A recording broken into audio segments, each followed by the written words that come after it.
It's been well documented that parents' involvement in their children's education yields benefits for both children and parents. Such involvement, according to researchers, enhances children's self-esteem, improves children's academic achievement, improves parent-child relationships, among other things. So imagine the heartbreak of one California mother whose outspoken advocacy for her children resulted in them becoming targets of ridicule and violence at the hands of teachers, school administrators, and even police, and the eventual wrongful conviction, according to this mother, of her youngest son. That is the assertion of Marion Crawford, formerly of Elk Grove, California, who diligently attempted to make sure the school individualized education program, otherwise known as IEP, for yet another son was being properly adhered to. The IEP implemented because the son was diagnosed with attention deficit hyperactivity disorder. Mrs. Crawford. It got to the point, it got so bad, that's why I had to hire education lawyer that specifically dealt with special education because they were doing too much. They wasn't following state or federal guidelines at all. Marion Crawford. She alleges that the harassment by school teachers, administrators, and local law enforcement lasted for years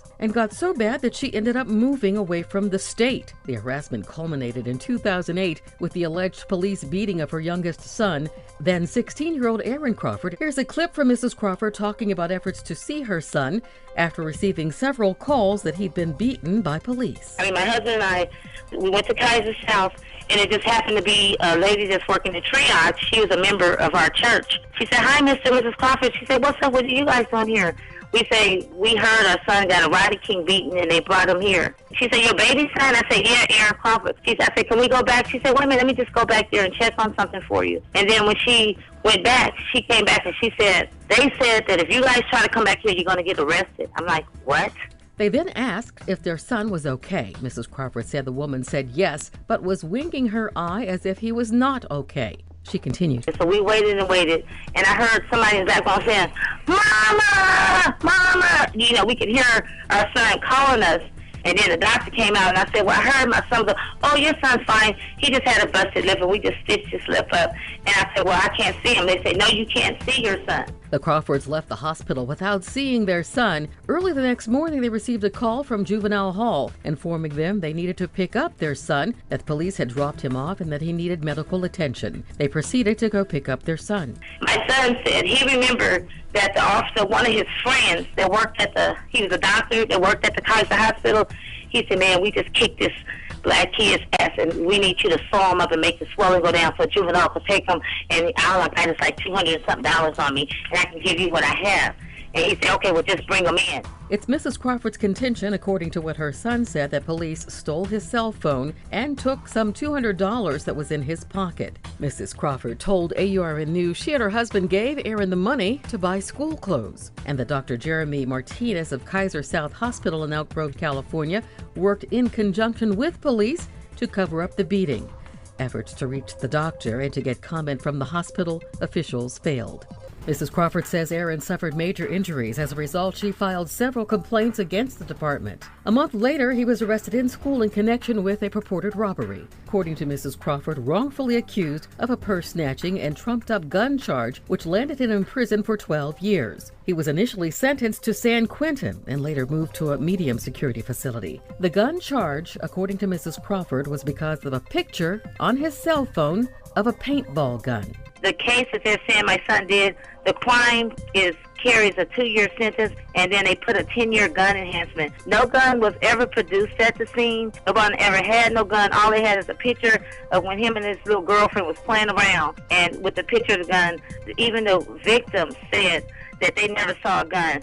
Crawford alleges it's all part of a well-oiled school-to-prison pipeline machine. All this is a result of this school district stuff because they're all connected. This is something that's been going on for many, many, many years, and it's really bigger than me. It's bigger than Erin. It's bigger. This whole situation.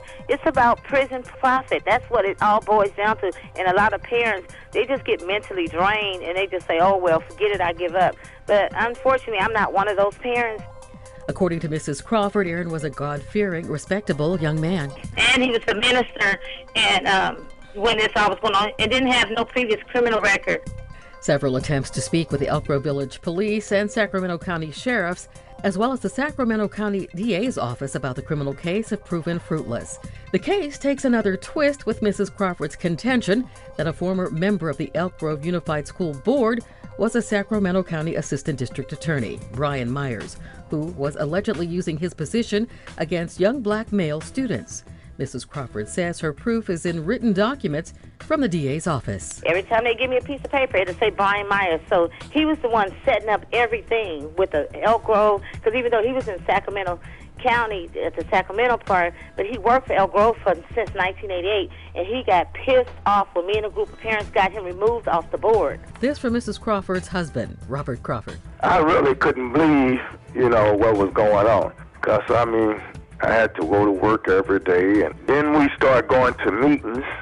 We went over to 100 meetings just to sit there and get them to do what they're supposed to be doing. Mr. Crawford says the fight for their child's education was an uphill battle. We went to the Department of Education. We went every place. We tried working with them to get everything situated. We even tried using the Department of Justice. He pins the blame solely on one person for all of their problems. It'd be Brian Myers. Brian Myers, the former Sacramento County Assistant District Attorney, who was a longtime Elk Grove Unified School District board member. From school corruption and harassment to police corruption and harassment to a doctor being involved in a possible cover-up. Sound far-fetched? To many it does. Enter California activist Reverend Ashiya Odeye, who says, the stuff that she's telling you is absolutely true. Absolutely true. On every level. Odeye is Reverend Director at the Order of Olufemi and Executive Director of the Justice Reform Coalition. Reverend Odeye confirms that the Crawfords' troubles began with their aggressive advocacy for their oldest son's individualized education plan. One of our folks helped her go through the IEP process, and they didn't like that. And in the beginning of the process, while she was going through it by herself, they were really trying to screw them over. Once our person got involved, then they weren't too happy because they had to follow the rules. And from that IEP meeting, all of their efforts have been to, attack this family in any kind of way that they possibly could. Odeye as well points the finger at the former Sacramento County Assistant District Attorney, Brian Myers. We went after Brian Myers. Brian Myers was Deputy Director of the District Attorney's Office, and he also sat on the school board. And he's also the person that all the complaints and everything against the Elk Grove PD or against the school department, he was the one that all those complaints came through. So he squashed them all. Odeye says Myers also helped his own brother secure employment at Children's Juvenile Services and later Juvenile Hall. So there was like one brother would intercede, then he'd tell the other one, and they used their power to get one or the other of the kids arrested in Juvenile Hall. And they would try to abuse them and do all kinds of things.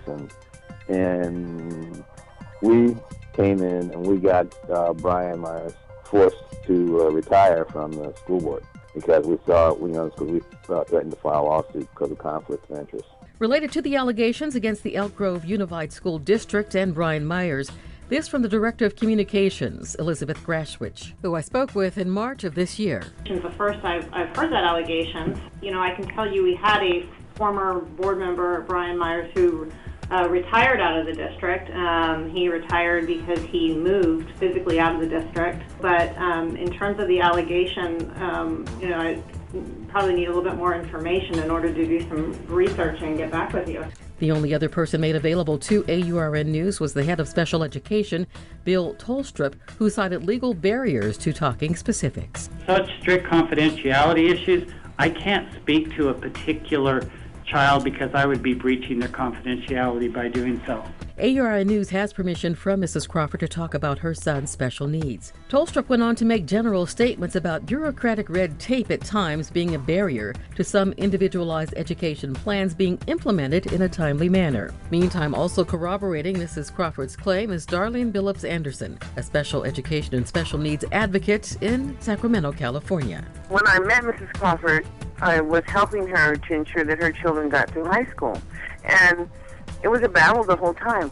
We had to continually meet and hold the staff accountable to what was written in the IEP. Billups Anderson continued. She was able to get her children to high school, but not without consequence, because during this process, they were targeting her other son. Phillips Anderson is referring to Erin Crawford, the young man who, the Crawfords say, was wrongfully accused of a purse snatching and subsequently sent to prison. If you're outspoken and you're trying to advocate for your children, it can get really negative. And so she was an outspoken person, and Elk Grove, really, because she lived in Elk Grove, and it's a little bit more racist issues, but they really attacked her. There was an issue at the board meeting where they didn't want her to show up and talk about advocating for her children.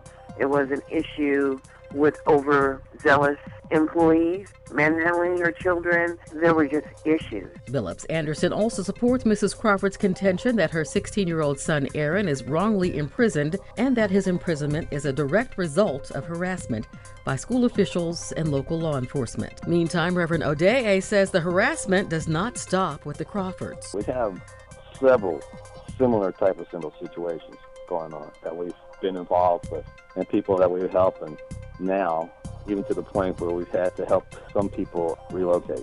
Reverend Ashiya Odeye, Executive Director of the Justice Reform Coalition in California. This from California activist Linda Roberts. This would not be unusual. I mean, this is like I said, this is a common thing. This is a common thing that they decide they don't like somebody and then they follow you from then on. Roberts is co-coordinator for the National Lawyers Guild in Sacramento. So Marion's experience is from a personal level where her family was personally attacked. My experience is different in that I've been an activist on this, so I've been dealing with this at the political level. I'll go to hearings at the Capitol, demanding an inspector general. Roberts continued. But our deputies do this. They decide that there's somebody they don't like, and it's almost always a person of color. They've been doing this for years. And notice they got rid of the Crawfords. The Crawfords moved away. That's what they wanted. Commenting on the case, New York activist Michael Skolnick, who is shocked by the allegations, but he says the case is indicative of some of the things that are happening to many young boys around the country. Sadly, this is typical behavior of how we built our prison system. Right? We just take these young kids, we scare them to death, we railroad them. Skolnick continued. The best case for something like this, put enough public pressure and media pressure on the case that we'd force Governor Brown to pardon the young man and to get him out. Michael Skolnick is editor-in-chief of theglobalgrind.com, political director to Russell Simmons, and on the board of the Trayvon Martin Foundation. After several years of trying to garner national attention to the case, including an online petition seeking release of Aaron, who is now 21, Mrs. Crawford says Aaron's case is in the appeals process. In closing, Mrs. Crawford reads a letter from Aaron sent from prison back in February. Okay, it says, Dear Mama, how are you? You were in great spirits the last time we spoke, which is amazing being that you had a surgery. You are so strong. I'm glad Savannah, which is my daughter, stayed home and went to the doctor with you. That showed character on her part. She is growing up so fast. I'm doing great at the moment. It truly feels good to give all of our worrying issues to God. They can hold the flesh captive, but they can't hold my mind and spirit. As long as your mind and spirit is free, that is all that matters. You and the family have made things a lot easier to deal with. Thank you so much for the love, care, and overall support. Television is working great. We send them a TV. It has a built-in CD player. Really, it's a blessing just to have. I get to catch all the evangelists and inspirational shows that come on.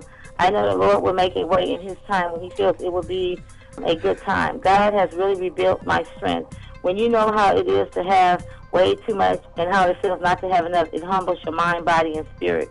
I believe this is a humbling process. We will make it. We have made it. I made it. My mind is clear, and I see things I never thought existed.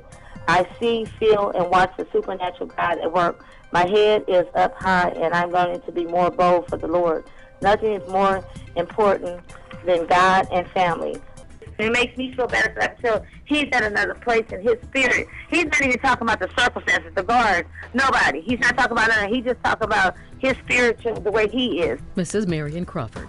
For more information, go to the website causes.com and enter in the search bar, wrongfully convicted and charged. Meantime, a new report shows youth incarceration nationally is down, but California has the most incarcerated youth than any other state in the country. Kim Lampkins, AURN.com.